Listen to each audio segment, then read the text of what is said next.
Factorisation में सबसे ज्यादा परेशानी हो रही है कि समझ नहीं आ रहा है कब कौन आइडेंटिटीज लगाएं, कब हम कुछ और मेथड यूज करें।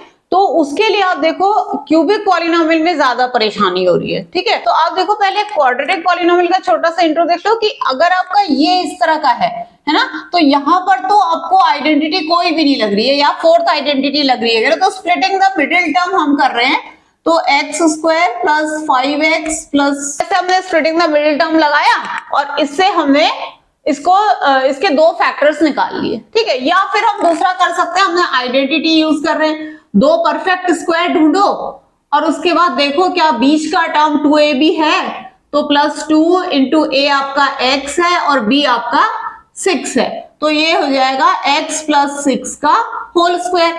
सीधे सीधे हो गया। अब क्यूबिक वाले में क्या करना है, क्यूबिक वाले के आपके पास 3 जीरोस हैं। सबसे पहले तो आपको देखना है क्या क्यूबिक वाले में ग्रुप कॉमन लग रहा है। ग्रुप कॉमन मतलब पूरे में कुछ कॉमन नहीं है, पर इस ग्रुप में कॉमन है, इस ग्रुप में कॉमन। इस ग्रुप में हम एक्स स्क्वायर कॉमन ले लेते हैं, अंदर आ जाता है x माइनस 2। ठीक है, अब आपने देखा यहाँ x माइनस 2, यहाँ पर x प्लस 2 है, आपको सेम ही चाहिए, बस आपने क्या करना है, पर -1 कॉमन ले लेना, तो अंदर भी आपका x माइनस 2 आ जाएगा। ग्रुप कॉमन में हमेशा दोनों ब्रैकेट्स के अंदर सेम चीज आनी चाहिए।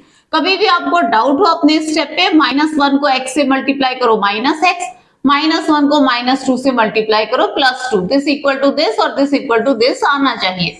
ठीक है, तो अभी आ गया आपका x माइनस 2 और x स्क्वायर -1। ये अभी और भी फैक्टराइज हो सकता है, ये आ जाएगा x माइनस 2 और x प्लस 1 और x माइनस 1, क्योंकि क्यूबिक पॉलिनोमियल के ना 3 जीरोस होते हैं, 3 फैक्टर्स होते हैं वो। ठीक है, ये 3 फैक्टर्स हैं और ये 3 इसके जीरोस हैं। अब जब ये ना लग रहा हो फिर हम क्या करें, इसके लिए हम फैक्टर थ्योरम को यूज करेंगे। ये तो जीरो आएगा नहीं। ठीक है, अभी मैं p -1 रख के देखती हूँ, हिट एंड ट्रायल करके मुझे एक जीरो फाइंड करना है। ये आपका आ गया 0। -1 is a zero of px, hence x plus 1 is a factor. अब क्या करें, इसी तरह से हिट एंड ट्रायल करके हम दूसरे जीरोस और दूसरे फैक्टर्स भी निकाल सकते हैं, लेकिन कभी कभी हम लोग फंस जाते हैं उसमें, तो उससे बेस्ट है कि आप ना x प्लस 1 से आप इसको डिवाइड कर दो। तो लॉन्ग डिवीजन मेथड करोगे, लॉन्ग डिवीजन मेथड आप देख सकते हो, हमेशा इस लॉन्ग डिवीजन में लास्ट में रिमाइंडर आपका 0 आना चाहिए, नहीं तो आपकी कुछ ना कुछ गलती हुई है।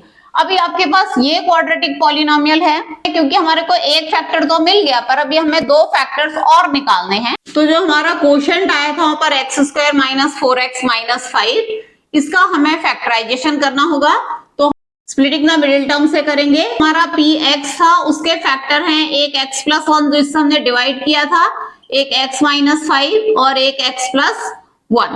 तो ये अगर हम 3 जीरोस कहें तो +5 और -1, ये 3 जीरोस है और ये 3 फैक्टर्स है।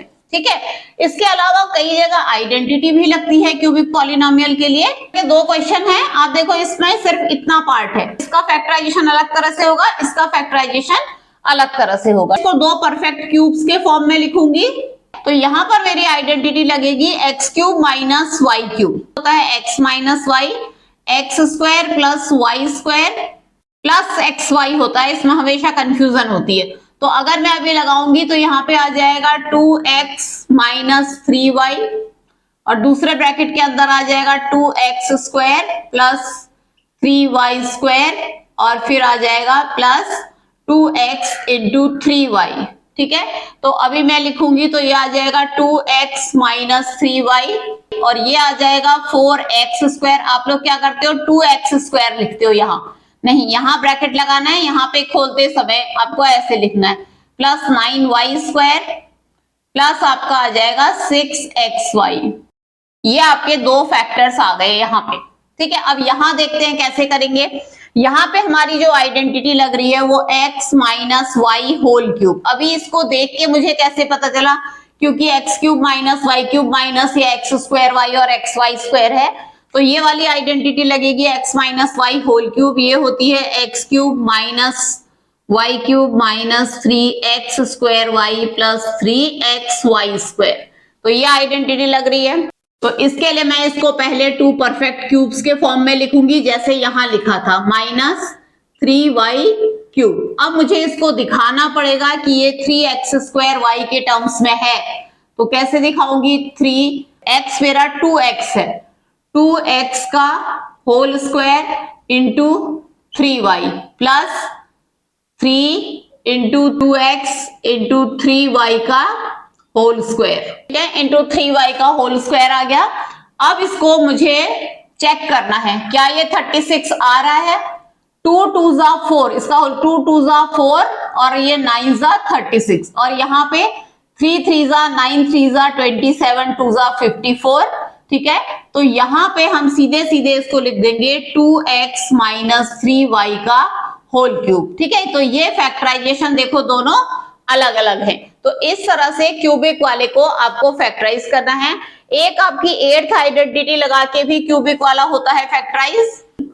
एक आपका जो 8th आइडेंटिटी है आपके 9th क्लास की बुक में, तो उसमें आपको इस तरह के क्यूब्स हैं उसको फैक्टराइज करना है। तो अभी अगेन इसको परफेक्ट क्यूब्स के फॉर्म में लिख लेते हैं। 2x का होल क्यूब प्लस 3y का whole cube plus z cube minus ये 3xyz के टर्म्स में है 3 into 2x into 3y into z। तो इसका जो फैक्टराइजेशन होगा वो होगा x plus y plus z, दूसरे ब्रैकेट के अंदर आ जाएगा x स्क्वायर, सीधा लिख रही हूँ 4x square plus 9y square plus z square minus xy यानी कि 6xy minus 3yz minus 2xz। तो ये इसके फैक्टर्स हैं x plus y plus z, x square plus y square plus z square minus x y minus y z minus x z. Something into something हो गया ना, तो ये आपके फैक्टर्स फैक्टराइजेशन हो गया, दिस इंटू दिस। इसका एक एप्लीकेशन और है कि अगर आपका x plus y plus z 0 हो जाता है तो आपका पूरा RHS 0 हो जाता है, और x cube plus y cube plus z cube equal to हो जाता है 3xyz। अगर हमको इसका आंसर निकालना है, ठीक है, 3 क्यूब्स का सम कभी भी निकालना है, विदाउट क्यूब उनका सम निकाल के देख लो, अगर वो 0 आ रहा है तो इसका आंसर आपका आ जाएगा 3 इंटू माइनस 18 इंटू 10 इंटू 8। इसको आप मल्टीप्लाई करोगे, निगेटिव में आंसर आएगा, ये इसका आंसर है।